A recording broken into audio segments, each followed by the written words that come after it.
Você já viveu isso? Você está contando uma história importante, com algo que realmente aconteceu, e de repente você percebe que a pessoa na sua frente está olhando para o celular. Ou pior ainda, ela está educadamente esperando você terminar. Se isso acontece com você, o problema pode não ser o conteúdo da história, mas a forma como ela é contada.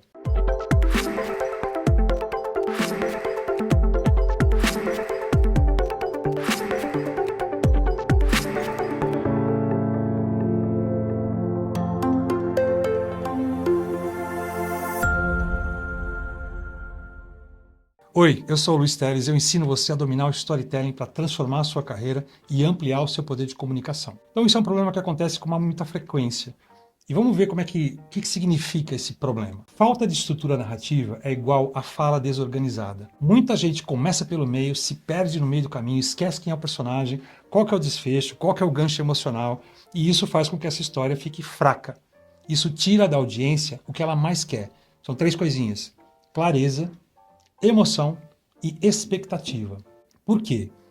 Porque uma história boa não é sobre lembrar tudo, é sobre contar o essencial, mas importante contar o essencial na ordem certa. E aí a gente volta para uma coisa que é muito importante nesse processo todo de aprender como contar uma história, que é a estrutura.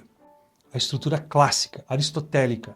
Como é que a gente pode retomar um negócio que foi escrito, sei lá, século V a.C., para uma coisa que a gente aplica hoje e todos os dias, para contar uma história muito simples. O ato 1 é um ato onde ele fala que a gente tem que apresentar essa história. Como é que a gente apresenta essa história? Quem que é o personagem, o que ele quer, qual é o desejo, onde essa coisa toda acontece. Então esse é o ato 1. No ato 2 a gente tem o conflito, que é a treta, que é onde a coisa se complica, que é o que que faz com que as pessoas fiquem ali envolvidas nessa história. O que está em jogo nesse conflito? Qual que é o obstáculo que tem que ser resolvido nesse ato 2? E finalmente no ato 3, por mais óbvio que possa parecer, é a resolução, que é o que acontece, o que vira no final, qual que é essa virada, como é que essa mudança acontece, que mudança que acontece. Para a gente poder trazer isso para o nosso dia a dia, a gente pode pensar no caso que seja uma jovem publicitária que não foi promovida. Então você tem ali, de repente, no primeiro ato, uma publicidade, uma jovem profissional que é super dedicada. Um dia ela precisa apresentar um projeto importante e se ela for bem, pode dar para ela visibilidade e eventualmente ela pode ser promovida a partir dessa visibilidade. Então é um momento ali que pode ser crucial para a carreira dessa jovem publicitária. O que ela faz? Ela decide contar na apresentação a história real desse cliente, em vez de simplesmente seguir com a parte técnica de conteúdo. Então ela traz estrutura, conflito e emoção.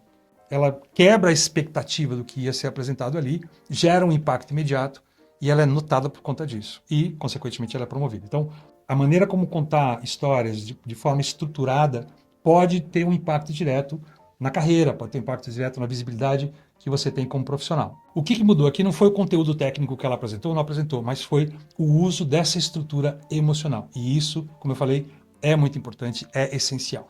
Essa estrutura é a base de todos os grandes roteiros de cinema.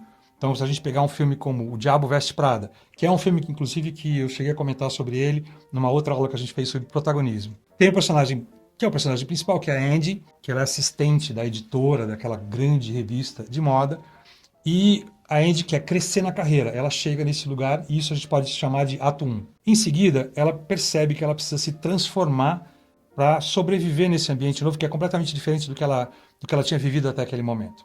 Então esse é o ato 2, esse é o momento do conflito.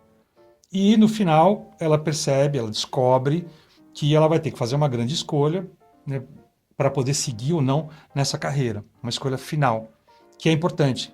Nesse momento a gente percebe que ela vai fazer essa escolha, que ela precisa fazer essa escolha, ela se mantém dentro dessa indústria, mas sem abrir mão dos seus valores. Isso é muito bacana nessa história em particular do Diabo Veste Prada. Então vale a pena já, até quando você revê esse filme, reveja com esses olhos dos atos, né, dos 3 atos do Aristóteles, da transformação dessa personagem e muito nesse aspecto de que ela consegue mudar, ela toma suas decisões, mas ela não perde os seus valores pessoais. O que eu quero dizer é que você não precisa ser roteirista o tempo inteiro, profissional. É lógico que esses ensinamentos, esse conhecimento sobre roteiro cinematográfico especificamente, ele é importante para a gente poder também ajudar a construir as nossas histórias. Mas o importante é praticar em histórias do seu dia a dia. Se você conseguir escolher uma situação dentro pega uma semana, uma cena, uma situação comum da semana. Aí você pega essa situação e a partir dela escreve 3 frases. Primeiro, quem é o personagem dessa situação?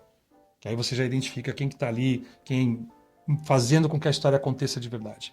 Segundo, qual é o conflito dessa situação que esse personagem está enfrentando ou essa personagem? Em terceiro, qual é o desfecho disso? Só de olhar para uma cena comum da semana, recortando esses momentos, entendendo quais são esses 3 atos e dando nomes ali para eles, escrevendo, você já vai se sentir muito mais próximo dessa estrutura e vai conseguir aplicar esse conhecimento em outros momentos, não só ao longo da semana, mas qualquer coisa que seja. Pode ser um e-mail, pode ser uma apresentação, pode ser uma reunião, inclusive. Então, é um exercício que vale a pena fazer para a gente poder identificar numa coisa que a gente vive ali naquela semana, que às vezes passa despercebida, identificar quais são esses momentos ali numa história para poder saber de estrutura, que é uma coisa super importante, e volta lá para Aristóteles. Um dos meus objetivos, uma das minhas missões é construir uma comunidade de contadores e contadoras de história. Faça, a partir desse exercício que eu propus para você, coloque nos comentários aqui o que você achou, como é que se funcionou, se não funcionou, se foi difícil, se foi mais tranquilo para fazer. Então, vamos gerar essa conversa a partir desse exercício nos comentários. Histórias causam impacto quando elas têm estrutura. Emoção sem forma é só desabafo. Informação sem curva é só relatório. Espero que você tenha gostado. Se você gostou, curta o vídeo. E se ele faz sentido para você, inclusive recomende para outras pessoas. Se inscreva no canal e comente aqui, além daquela coisa do exercício, comente aqui qual a sua história precisa ser reestruturada. É isso, a gente se vê na próxima. Valeu!